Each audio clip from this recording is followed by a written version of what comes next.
You are looking at Julian's pronunciation guide, where we look at how to pronounce better some of the most mispronounced words in the world, like this other curious word. But how do you say what you're looking for today? Let's learn how to pronounce this expression from Italian, designating anything, a person or a thing, a food, a recipe, a coffee, pasta, from Napoli or Naples in the south of Italy. That's the Italian pronunciation here, Napoletano. Napole, not li, okay?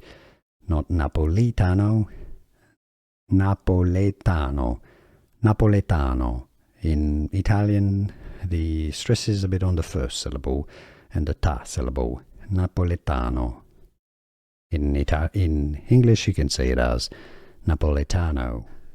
Here are more videos on how to pronounce more confusing words and names too many mispronounced. Like this video if you found it useful. I appreciate your support. I'll see you soon and thanks for watching.